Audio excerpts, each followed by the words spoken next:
एक उम्मीद सुनहरे ख्वाबों की जो आपने देख रखे हैं अपने बच्चों के लिए, सुनहरे कल की सूरत में। उस सुनहरे कल के लिए हम संवारते हैं आपके बच्चों का मुस्तकबिल। यूनिक ग्रुप ऑफ इंस्टीट्यूशन गुज़िश्ता 33 वर्षों से दिखा रहा है रास्तों को मंजिल, उम्मीद को रोशनी, इल्म से अमल की रवायत, बच्चों के रोशन मुस्तकबिल का ज़ामिन।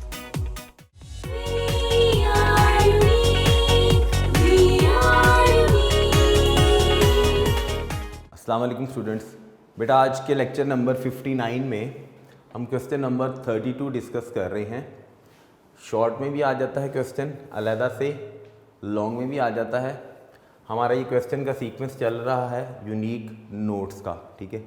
तो नोट्स के अकॉर्डिंगली क्वेश्चन नंबर 32 जो है वो है जी, what do you mean by accommodation, also describe the mechanism for focusing in eye. सबसे पहली बात कि अकोमोडेशन क्या है और आँख किसी भी ऑब्जेक्ट को फोकस कैसे करती है, यानी आई जो है वो उसमें क्या मैकेनिज्म यूज़ होता है जिससे वो इमेज को क्या कर लेती है, फोकस कर लेती है। तो अकोमोडेशन क्या चीज़ है? अकोमोडेशन से पहले हम एक प्रीवियस लेक्चर्स की थोड़ी सी एक बात डिस्कस कर लेते हैं। हमने पढ़ा था लेंस की थिकनेस के बारे में। हमने दो तरह के लेंस पढ़े थे, एक था जी थिक लेंस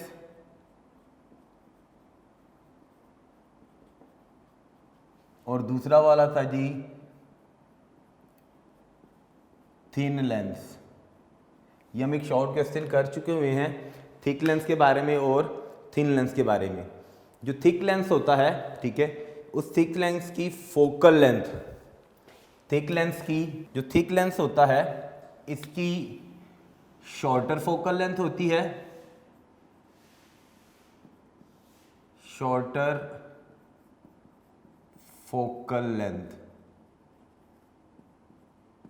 और जो थिन लेंथ होता है इसकी क्या होती है, it has longer focal length.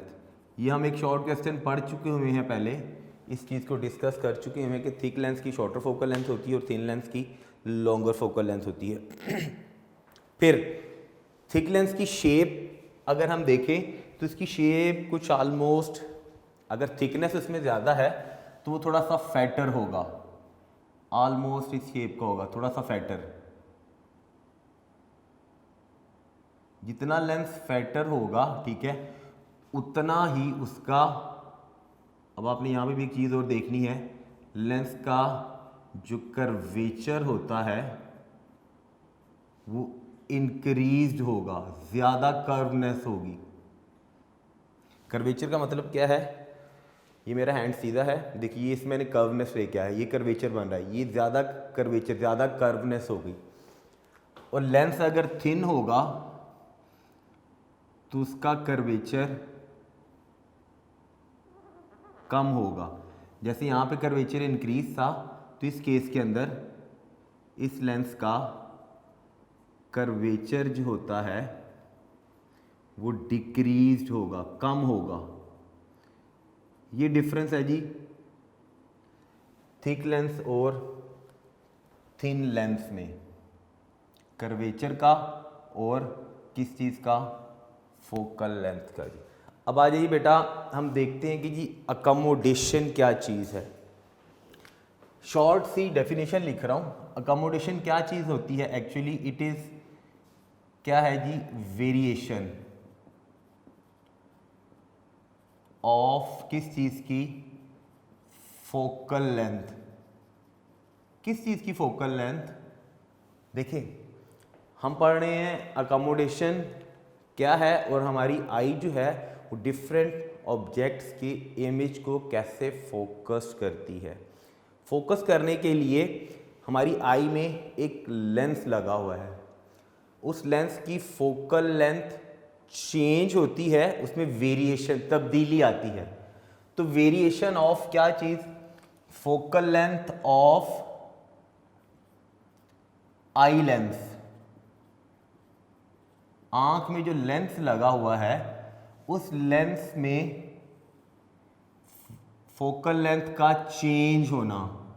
भाई क्यों चेंज करता है वो फोकल लेंथ? ताकि क्या कर सके, डिफरेंट ऑब्जेक्ट्स के इमेजेस को क्या कर सके, रेटिना पर प्रोड्यूस कर सके। तो फिर क्या चीज़, डेफिनेशन क्या हुई, variation of focal length of eye lens. क्यों focal length of eye lens? ताकि क्या हो, एक ये वेरिएशन की वजह क्या है, रीज़न क्या है कि एक शार्प इमेज वो कहाँ पर प्रोड्यूस हो सके, रेटिना पर। That is called as, actually देखिए हमारी, हमने आई के टॉपिक में पढ़ा था कि हमारी आई में जो फिल्म अल्लाह ताला ने लगाई हुई है दैट इज़ रेटिना। जो इमेज प्रोड्यूस होता है बैक ऑफ द आई में वो कहाँ पर होता है, रेटिना पर होता है। ठीक होगी बात जी। तो फिर अकोमोडेशन क्या होगी, फोकल लेंथ में वेरिएशन का मतलब है चेंज, तब्दीली। या फोकल लेंथ इंक्रीज होगी या फोकल लेंथ डिक्रीज होगी। तो फोकल लेंथ में वेरिएशन किसके, आई लेंस की, सो दैट क्या हो सके, एक शार्प इमेज प्रोड्यूस हो सके किस जगह पर, रेटिना पर शार्प इमेज प्रोड्यूस हो सके। दैट इज कॉल्ड एज, उसे हम क्या नाम देते हैं, that is called as accommodation. अब ये जो अकोमोडेशन होती है यानी फोकल लेंथ में जो चेंज होता है, अब आपने अहम सारी बात याद रखनी है कि ये किन पीपल्स के अंदर एज के साथ क्या इसको कोई इफ़ेक्ट होता है। जी बिल्कुल, एज के साथ अकोमोडेशन को इफ़ेक्ट होता है। ये लार्जर होती है यंग पीपल्स के अंदर, it is larger in young people, यानी जो जवान बच्चे होते हैं या अर्ली एज के अंदर ये अकोमोडेशन बड़ी जल्दी होती है और तेज़ी के साथ होती है। लेकिन जैसे जैसे एज इंक्रीज होती जाती है it goes on decreasing with age. Larger in young people और it goes on decreasing with किसके साथ, एज के साथ। भाई एज फैक्टर से फोकल लेंथ में जो वेरिएशन आता है, चेंज आता है, जल्दी जल्दी चेंज आना, कि दूर के ऑब्जेक्ट्स को या नियर ऑब्जेक्ट्स को हम फोकस कर लें, एज के साथ ये फैक्टर चेंज होना शुरू हो जाता है, तब्दीली आना शुरू हो जाती है। अब जब एज के साथ इस फैक्टर में चेंज आ रहा है तो इसी अकोमोडेशन के जो डिफेक्ट्स होते हैं उन डिफेक्ट्स को, अकोमोडेशन के जो डिफेक्ट्स हैं, ठीक है, डिफेक्ट्स इन अकोमोडेशन, उनको कैसे करेक्टेड किया जाता है, डिफरेंट यानी defects of accommodation, defects of accommodation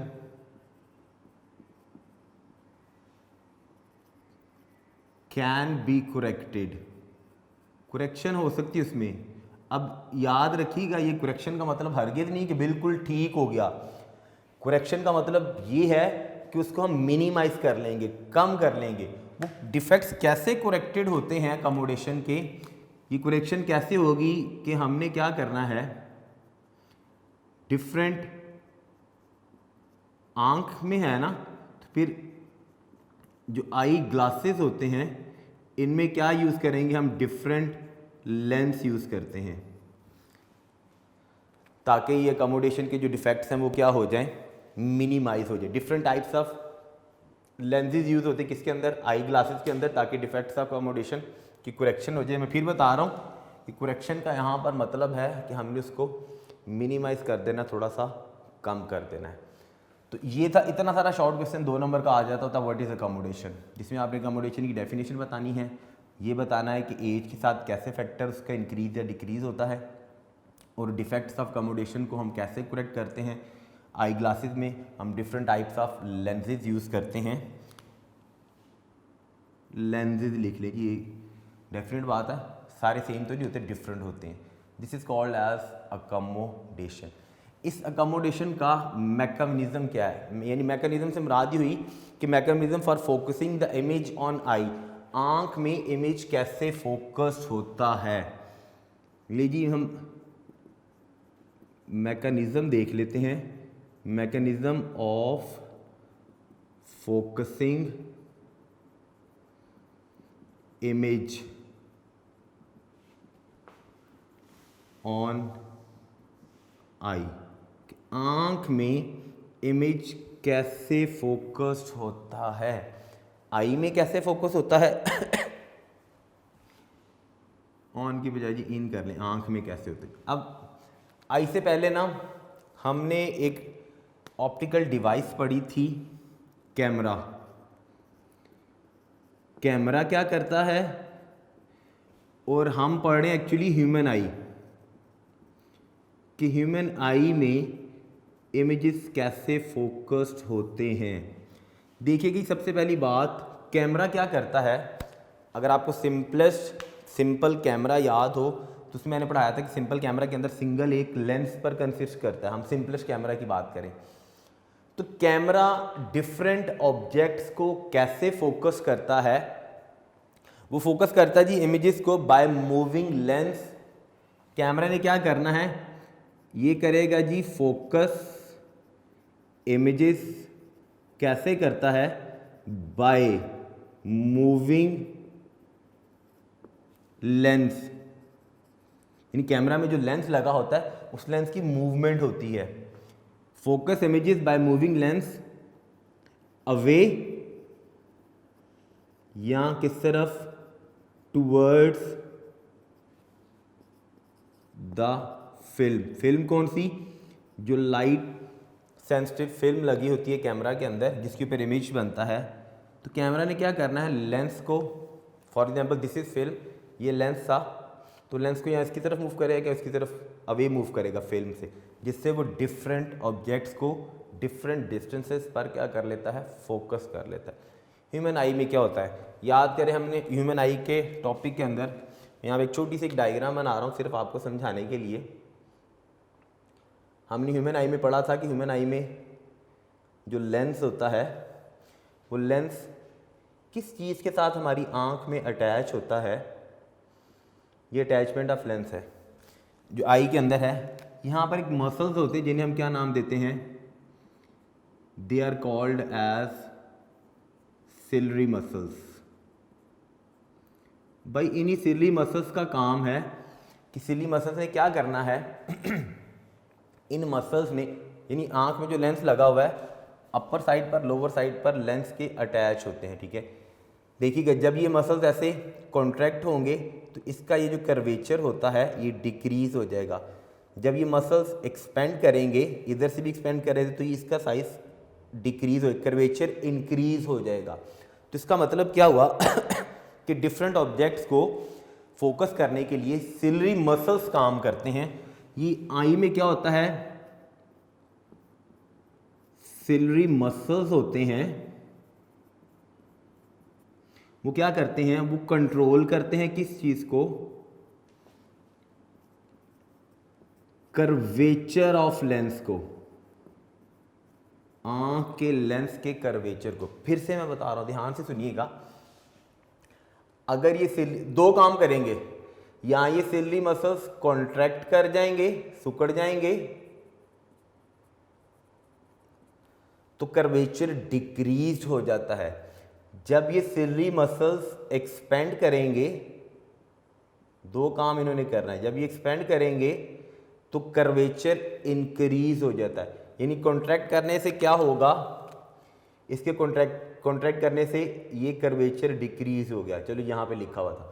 और जब ये एक्सपेंड करेंगे, एक्सपेंड करने का मतलब क्या होगा, ये कर्वेचर क्या हो जाता है, इंक्रीज। एक्सपेंड से इंक्रीज, कॉन्ट्रैक्ट से डिक्रीज हो जाता है। अल्टीमेटली जब सिलरी मसल्स कंट्रोल कर रहे हैं कर्वेचर ऑफ लेंस को, इसका मतलब है कि इन रिटर्न जब कर्वेचर ऑफ लेंस कंट्रोल हो रहा है तो इसका रिजल्ट क्या होगा, कर्वेचर कंट्रोल होने से क्या चीज वो कंट्रोल कर रहे हैं, focal length, focal length of lens को वो कंट्रोल करते हैं। जब focal length of lens control होती है तो फोकल लेंथ यानी कर्वेचर ऑफ लेंस को वो कंट्रोल करते, जिससे अल्टीमेटली क्या चेंज आ रहा है, किसमें चेंज आ रहा है, फोकल लेंथ ऑफ लेंस में क्या चीज आती है, इसमें वेरिएशन आ जाता है। वेरिएशन का मतलब है तब्दीली आ जाती है। जब वेरिएशन आ जाती है तो देखिएगा वेरिएशन ऑफ फोकल लेंथ से क्या होता है, शार्प इमेजेस बनते किस चीज़ पर, रेटिना पर। तो उस वेरिएशन की वजह से अब क्या होगा, इसका रिजल्ट क्या होगा, इसका रिजल्ट ये होगा कि जो डिफरेंट डिस्टेंसेस पर जो ऑब्जेक्ट्स होंगे उनका इमेज क्या होगा, प्रोड्यूस होगा। कहाँ पर, आंख में किस जगह पर इमेज प्रोड्यूस होता है, रेटिना पर जी। समझ आई बात की? फिर से मैं बता देता हूँ। ह्यूमन आई में क्या होता है, सिली मसल्स कंट्रोल करते हैं कर्वेचर ऑफ लेंस को। जब कर्वेचर ऑफ लेंस कंट्रोल होता है तो अल्टीमेटली क्या चीज़ कंट्रोल हो रही होती है, फोकल लेंथ। यानी फोकल लेंथ कंट्रोल कैसे करता है, वेरिएशन, चेंज लेके आता है। चेंज लेके आता है तो यहाँ लेंस का साइज वो थिन कर देता है, यहाँ थिक कर देता है। देखिए कर्वेचर थिन और थिक होने से फोकल लेंथ में वेरिएशन आई। फोकल लेंथ में वेरिएशन आने की वजह से अकोमोडेशन का मतलब है डिफरेंट ऑब्जेक्ट्स को डिफरेंट डिस्टेंसेस पर आई में, रेटिना पर उनका इमेज, शार्प इमेज प्रोड्यूस हो जाए। तो उसके लिए काम बेसिकली कौन सी चीज़ कर रही होती है, कैमरा में लेंस फॉरवर्ड बैकवर्ड मूव करता है, ह्यूमन आई में सिली मसल्स फोकल लेंथ को इंक्रीज या डिक्रीज करते हैं, जिसकी वजह से डिफरेंट डिस्टेंसेस पर ऑब्जेक्ट्स का इमेज प्रोड्यूस होता है। कहाँ पर, हमारी आँख में किस जगह पर, जो आई में फिल्म लगी हुई, that is called as retina. Retina पर इमेज क्या हो जाएगा, शार्प इमेज प्रोड्यूस हो जाएगा। क्लियर होगी बात जी? ये हो गया जी मैकेनिज्म, किस तरीके से इमेज प्रोड्यूस हो रहा होता है हमारी ह्यूमन आई में। आ जाइए बेटा अब डिस्टेंट ऑब्जेक्ट, यानी दूर के ऑब्जेक्ट के लिए आँख में, आई में इमेज रेटिना पर कैसे बन रहा होता है, और उसका लेंस की उस वक्त थिकनेस होती है या वो लेंस थिन होता है, उसके अल्टीमेटली क्या चीज़ें चेंज आ रही होती हैं वो देख लेते हैं जी। फॉर डिस्टेंट ऑब्जेक्ट्स के लिए, यानी ऑब्जेक्ट अगर दूर है, डिस्टेंट का मतलब है दूर, फॉर डिस्टेंट ऑब्जेक्ट्स, डिस्टेंस नहीं है, ये मैंने डिस्टेंट लिखा है। डिस्टेंट का मतलब होता है दूर के ऑब्जेक्ट्स, यानी फार अवे।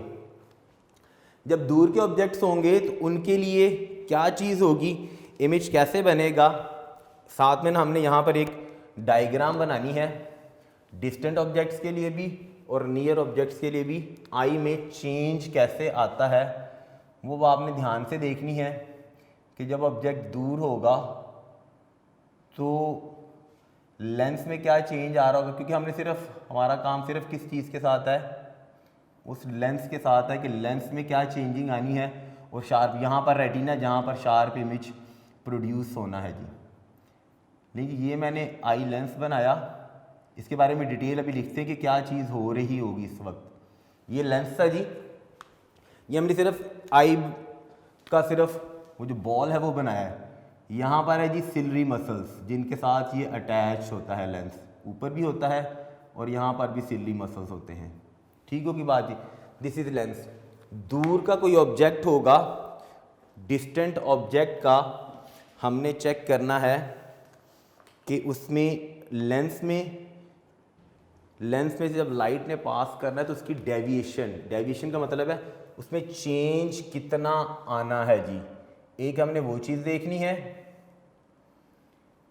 ये स्केल रख के मैं सिर्फ इसलिए बना रहा हूँ ताकि ना स्ट्रेट डायग्राम बने, आपको जो चीज़ बेसिकली मैं समझाना चाह रहा हूँ वो ज़रा बिल्कुल क्लियर हो जाए जी। लेकिन दूर का ऑब्जेक्ट एक देख लेते हैं, पहले हम इमेज बना लेते हैं, फिर उसके बाद देखते हैं कि जी उसमें चेंजिंग क्या आनी है। ये था जी एक ऑब्जेक्ट, ये डायग्राम बनानी है। बच्चे अक्सर मुझसे पूछते सर डायग्राम बनानी है, हाँ जी ये डायग्राम ज़रूर बनानी है अगर लॉन्ग क्वेश्चन में आ जाए तो। दिस इज ये है जी भाई एक डिस्टेंट ऑब्जेक्ट। डिस्टेंस ऑब्जेक्ट का मतलब है दूर का ऑब्जेक्ट था। ये आई लेंस था जी। दिस इज, ये क्या है, दिस इज सिलरी मसल्स, जिसने क्या करना है, कंट्रोल करना है किस चीज़ को, कर्वेचर ऑफ लेंस को। जो मैंने वहाँ पे बताया सिलरी मसल्स कैसे कंट्रोल करते हैं जी। यहाँ पर बैक पर, यहाँ पर है जी रेटिना, जहाँ पर इमेज ने प्रोड्यूस होना है जी। तो ये इमेज हम बना लेते हैं कि इमेज जो हमारा बनेगा, डेफिनेट बात है यहाँ से लाइट की रे आएगी, लेंस में से पास की, ये कोशिश कीजिए कि ये लाइन स्ट्रेट बने क्योंकि लाइट रे स्ट्रेट ट्रैवल करती है। लेंस में से पास की, पास करने के बाद ये उसकी डेविएशन हुई, यहाँ पे इमेज बना।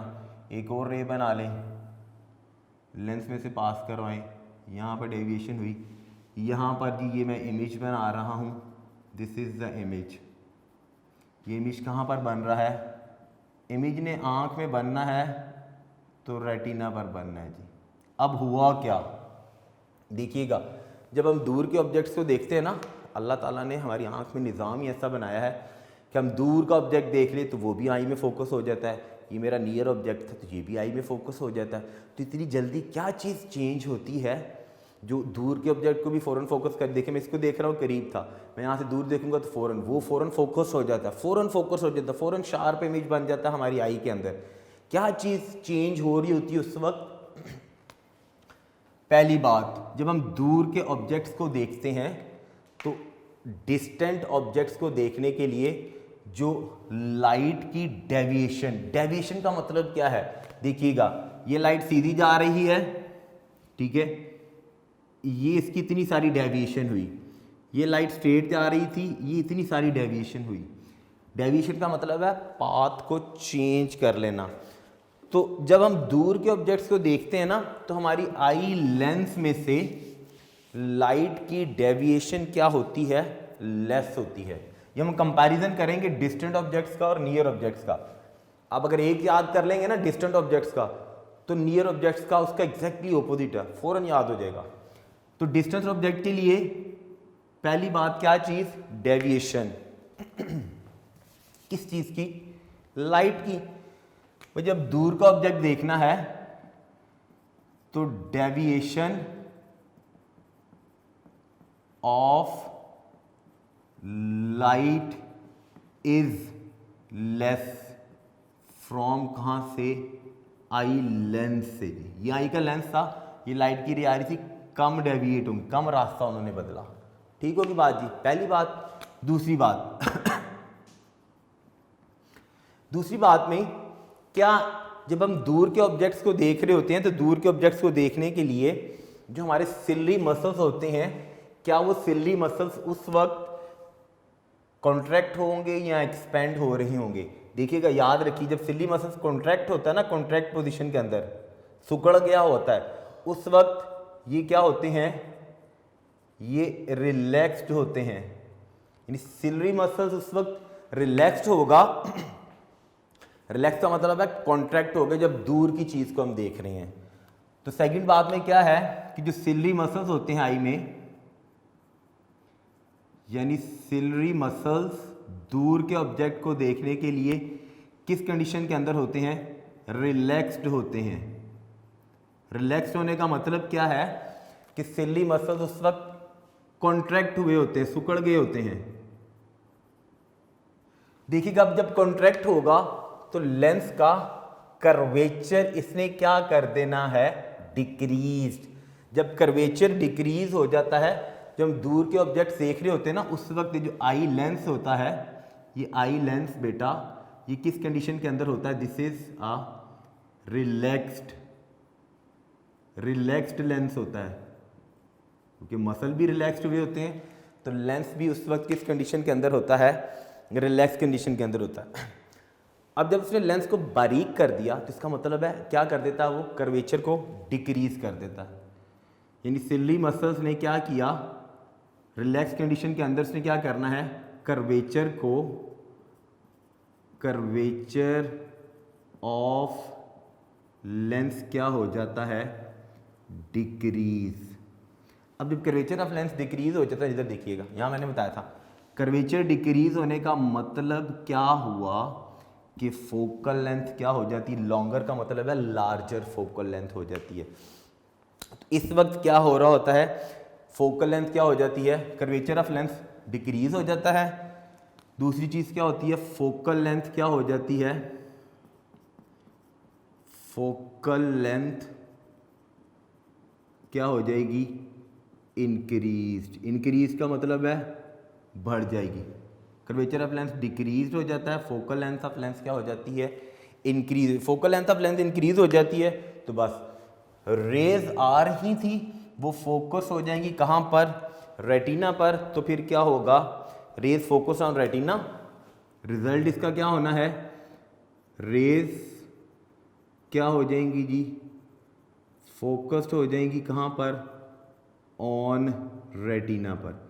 जब रेटिना पर रेज फोकस हो जाएंगी तो इसका रिजल्ट क्या होगा, रिजल्ट बड़ा सिंपल सा होगा। रिजल्ट क्या होगा, एक शार्प इमेज बन जाएगा जी, कहाँ पर, एक शार्प इमेज बन जाना है।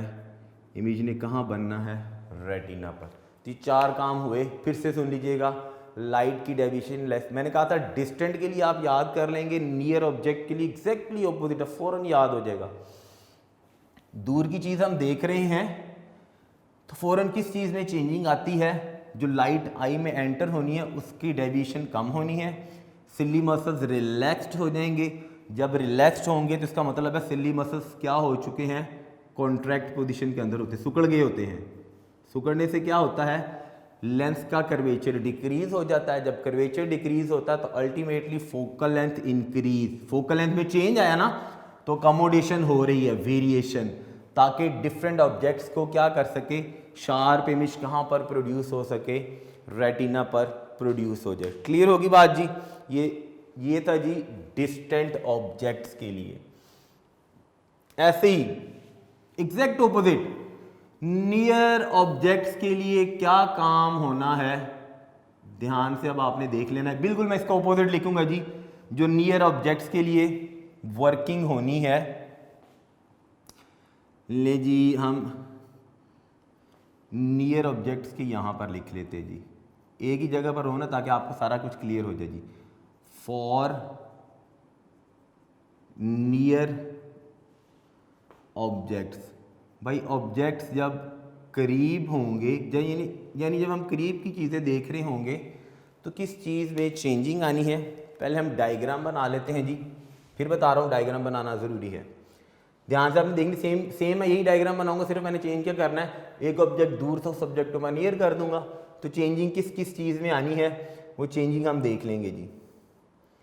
ये हमने बनाई ह्यूमन आई, हमारा सिर्फ काम किस चीज़ के साथ है, हमने देखना है कि इमेज कहाँ पर प्रोड्यूस है, उतना हिस्सा हमें चाहिए, बाकी आंख में जो दूसरी चीज़ें उनसे हमारा कोई कंसर्न नहीं है।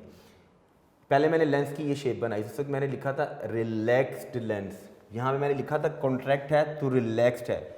जब सिली मसल एक्सपेंड कर जाते हैं, एक्सपेंड करने से क्या होता है, इधर पहले बता देता हूँ। जब मसल्स ने एक्सपेंड करना है तो उस वक्त लेंस किस कंडीशन के अंदर आ जाता है, यानी लेंस टेंस्ड हो जाता है। टेंस का मतलब होता है मोटा हो गया, टेंशन में। जब आप करीब की चीज़ देख रहे होंगे तो चेंजिंग फोकल लेंथ में क्या आनी है, लेंस टेंस हो जाएगा। तो इसका मतलब है उसकी शेप टेंस कंडीशन में किस शेप के अंदर आ जाएगा, कर्वेचर इंक्रीज हो जाएगा। सारा इसका ऑपोजिट लिखेंगे जी हम। पहले लेंस बना लेते जी, यहां पर है जी आई लेंस, ये मैंने थोड़ा सा लेंस को टेंस शेप बनाई है जी। यहां पर है जी ये जी बेटा अटैच है जी सिली मसल जिनके साथ ये लेंस लगा हुआ है, इन्हीं का तो सारा काम है। ठीक है जी, ले जी स्ट्रेट रे बना लेते हैं जिससे हमने इमेज को प्रोड्यूस करना है जी। ध्यान से आपने देखना है, इसकी सारी ओपोजिट चीज़ लिखूंगा मैं, जो यहाँ पे लिखी हुई है ना उनका सारा कुछ ओपोजिट चलेगा जी यहाँ पे। ये सिर्फ मैं वो ये लाइन वो बना रहा हूँ जिसके ऊपर मैंने क्या किया, वो अपने सिर्फ ऑब्जेक्ट को प्लेस्ड किया हुआ है। देखिए मैंने यहाँ पर एक ऑब्जेक्ट प्लेस करना है, नियर ऑब्जेक्ट करीब कोई ऑब्जेक्ट रख लें। देखिए हमने यहाँ पर ऑब्जेक्ट प्लेस किया, this is a near object, करीब जो पड़ा हुआ, करीब की कोई चीज़ देख रहे हैं हम। तो क्या होना है, ये लाइट की रेज आई, सारी बात उन रेज ने पास करना है कहाँ से, लेंस में से पास करना है। बाकी अभी लेबलिंग करते हैं जी हम इसकी कि और चीज़ें क्या हैं इसके साथ। ले जी दूसरी रे यहाँ पर बना जी, ये वो जगह जहाँ पर बन रहा है जी, इमेज बन रहा है जी। नियर ऑब्जेक्ट्स हम देख रहे होंगे तो इमेज कहाँ पर बन रहा है हमारा, रेटिना पर बन रहा है जी। ठीक होगी बात। ये क्या थे जी हमारे, these are the ciliary muscles जिनका काम है जी यहाँ कॉन्ट्रैक्ट होना या एक्सपेंड होना जी। अब देखिएगा, मैंने कहा था इसके सारा हो कुछ ऑपोजिट में पहली बात क्या चीज़ मैंने लिखा था यहाँ पे, deviation of light is less from lens. जब हम दूर की चीज़ देखेंगे तो जो ऑब्जेक्ट से लाइट रेस हमारी आंख में एंटर होती है वो रास्ता कम चेंज करती हैं, लेकिन जब हम करीब की चीज़ देखते हैं तो ऑपोजिट क्या होगा,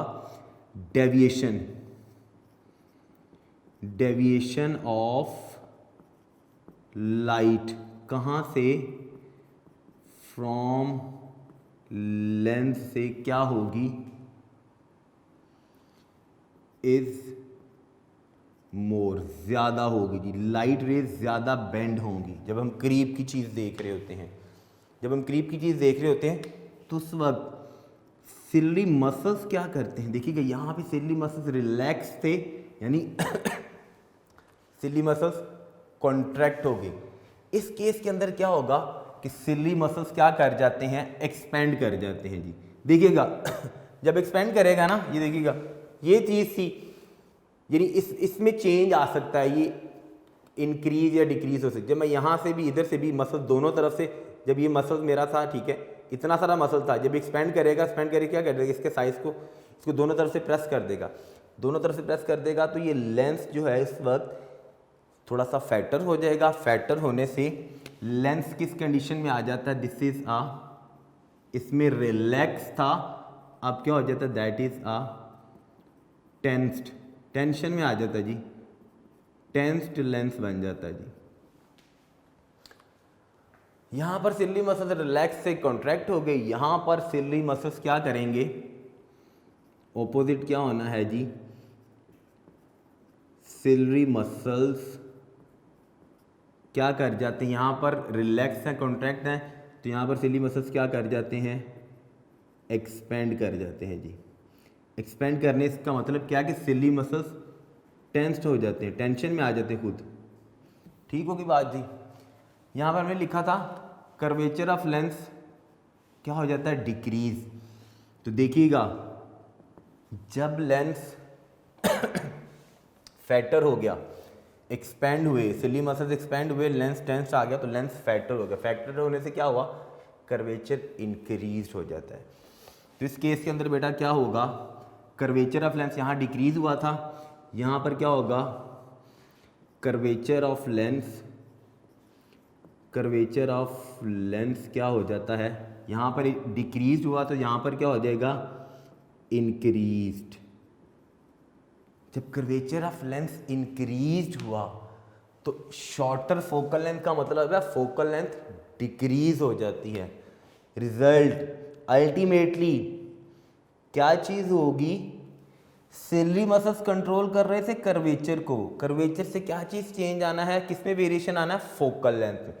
अब इस केस के अंदर क्या होगा, जब हम दूर का ऑब्जेक्ट देख रहे होंगे तो इसमें हुआ था फोकल लेंथ इंक्रीज हो गई थी, तो शाबाश बेटा यहां पे क्या हो जाएगा, फोकल लेंथ ऑफ लेंस क्या हो जानी है, डिक्रीज्ड। डिक्रीज होने का मतलब क्या हुआ, चेंज आ गया, वेरिएशन आ गई, तब्दीली आ गई। वेरिएशन आने का मतलब क्या हुआ कि शार्प इमेज बनना है कहां पर, इसका मतलब है एंड क्या होना है हमारा कि जो रेज हैं, रेज क्या होंगी, फोकस्ड होंगी कहां पर,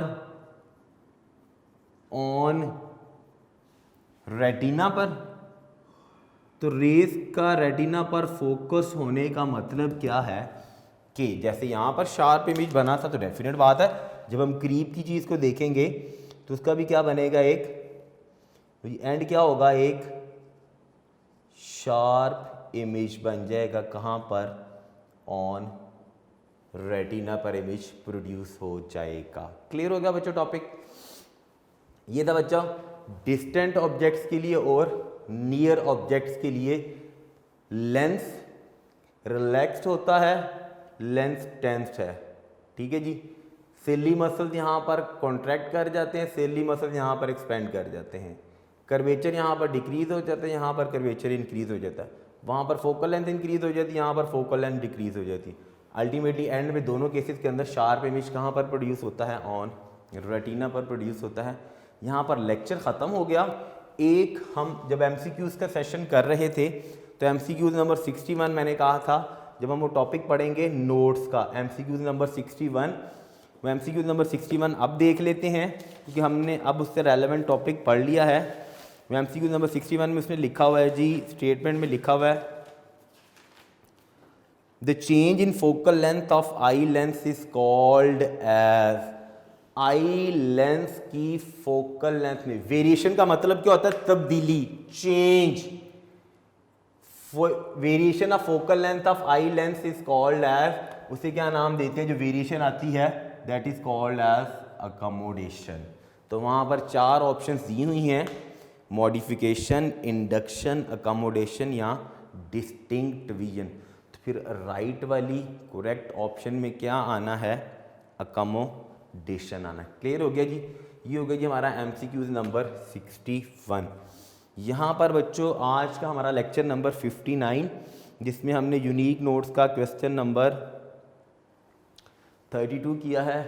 शॉर्ट के लिए भी बड़ा इंपॉर्टेंट है और लॉन्ग के लिए भी बड़ा इंपॉर्टेंट है। डायग्राम्स बनाना ज़रूरी हैं, याद रखिएगा। लॉन्ग में आ जाएगा तो आपने इसमें डायग्राम ज़रूर बनानी है जी। क्लियर हो गया बेटा? लास्ट पर जाते हुए लेक्चर के काम पर हमने एक हदीस का सिलसिला शुरू किया हुआ था, तो एक छोटी सी हदीस और बता दूं। हज़रत अब्दुल्ला रज़ी अल्लाह ताला अन्हु से रिवायत है कि रसूल पाक सल्लल्लाहु अलैहि वसल्लम ने इरशाद फरमाया, रात के नफल, नहीं रात के वक्त जो बंदा नफल पढ़ता है, रात के नफल नमाज दिन की नफल नमाज से ऐसी ही अफजल है जैसा कि छुप कर दिया गया सदका एलानिया सदका से अफजल है। यानी रात के वक्त जब नफल नमाज पढ़ते हैं वो दूसरी वो नफल नमाज ऐसी ही अफजल है दूसरी नमाज से जैसे कि छुप कर दिया हुआ सदका एलानिया सदका से ज़्यादा अफजल है। ठीक है जी बेटा? अपना बहुत सारा ख्याल रखिएगा। इंशाल्लाह बेटा नए लेक्चर में एक नए टॉपिक के साथ दोबारा से फिर मिलेंगे। तब तक के लिए अल्लाह हाफिज़।